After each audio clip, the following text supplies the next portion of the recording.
welcome back to another FIFA 21 video where today I'm going to be showing you the 4-4-2 second variant custom tactics and player instructions. So this formation, the 4-4-2 second variant, obviously the same as the 4-4-2 apart from the two centre mids, which in the normal 4-4-2 are dropped into two CDMs in the second variant.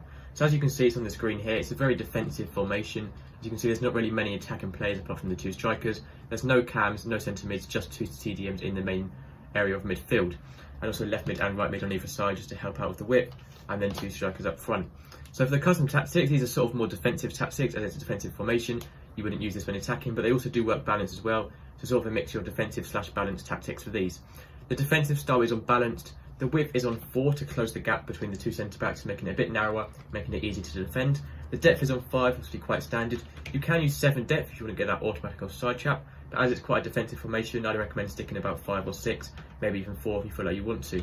The defensive style is unbalanced as well. It's sort of just the easiest to play around, to use really. You can sort of start playing how you want. Long ball and fast build up are quite predictable sometimes, especially on a defensive formation, so you just want to stick with balanced. The width is on 6, just to slightly push out the left mid and right mid when going forward, making use of all the width of the pitch, making them as wide as possible, more attacking.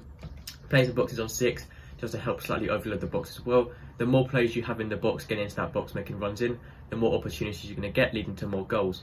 The corners on 3 for the exact same reason, also to get your tall defenders into the box, who are most likely to score the corners and headers.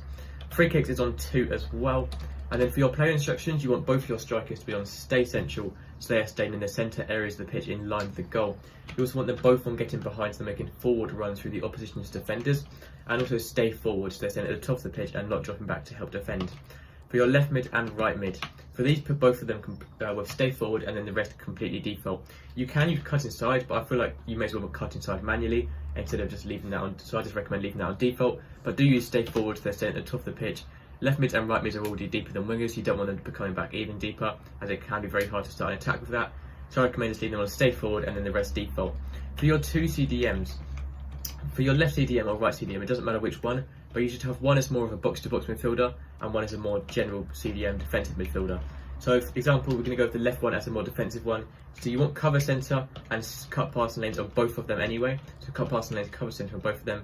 And for your more defensive one, you want to stay back while attacking, so staying back in the CDM position and not pushing up when they're going forward. And then for the box-to-box one, you want get forward. This means they're going to be pushing up when attacking, filling in that middle, that sort of gap in the midfield, helping out the strikers as well.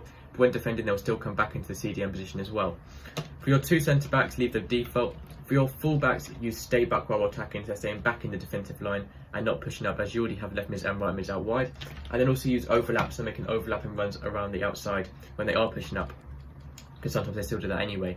For your goalkeeper, lastly, use comes and crosses, so your keepers come into his line a bit more to defend corners and crosses and winning the ball there. And also sweeper keeper, so he's been a bit more aggressive, coming outside his box to challenge loose balls and through balls from the opponents. So that's everything for this video, 4-4-2 second variant, sort of defensive / balanced tactics. These work really, really well. It's one of my favourite formations in the game to use defensively. But that's going to be everything for this video. Have fun using these tactics, have a nice rest of your day, and I'll see you next time. Goodbye.